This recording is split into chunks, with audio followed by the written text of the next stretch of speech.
నేను 22 ఏళ్లలో multiple commanding officers కింద వాళ్ళ కింద పనిచేశాను. అలాంటి వాళ్ళు క్రిస్టియన్స్ ఉన్నారు. అలాంటి వాళ్ళు ముస్లిమ్స్ ఉన్నారు.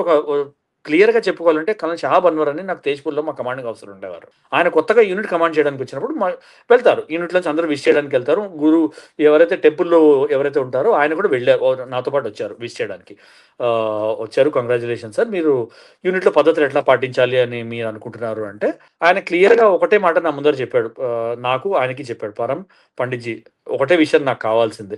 ఈ యూనిట్ పద్ధతులైతే ఏవైతే ఉన్నాయో, ఈ యూనిట్‌లో మన కల్చర్ ప్రకారం మనం ఏ ఏ ఫెస్టివల్స్ అయితే పాటిస్తామో, ఆ ఫెస్టివల్స్ అన్నీ అవే విధంగా, అవే తూచా తప్పకుండా అదే ఇంటెన్సిటీలో మనం కంటిన్యూ చేయాలి.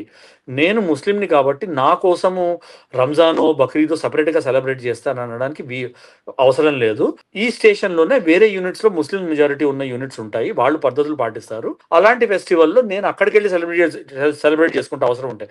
కానీ మీరు యూనిట్ పద్ధతులు మార్చే అవసరం మాత్రం లేదు. నేను అలాంటి వాటిల్ని అప్రూవ్ చేయనని క్లియర్‌గా చెప్పారు నంబర్ 1. నంబర్ 2 ఆయన రాంగానే ఏమైందంటే 2 నెలల్లోనో, 3 నెలల్లోనో దీపావళి పండుగొచ్చింది.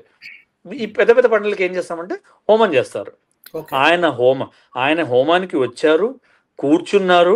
గురువుగారు బొట్టు పెడితే బొట్టు పెట్టించుకున్నారు. చేతికి పవిత్ర తాళ్ళు కడితే తాళ్ళు కట్టించుకున్నారు.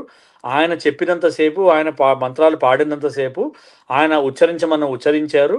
ఆయన చేయమన్నవి ఆహుతి చేయడము, అష్టోత్తరనామాలు చేయడము అన్నీ చేసేవారండి ఆయన. ఎటువంటి పద్ధతి తప్పకుండా అన్నీ చేసేవారాయన.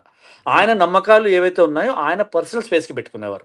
అది మేము యూనిట్ మొరాల్‌కి, యూనిట్ పద్ధతులకి ఇచ్చే ఇంపార్టెన్స్ అండి. అలాంటి పద్ధతుల్ని నేను చెయ్యను, నా నమ్మకము నాకు అన్నిటికన్నా ముఖ్యము అంటే, అలాంటి వాళ్ళకి ఆర్మ్ ఫోర్సెస్‌లో జాగా లేదండి.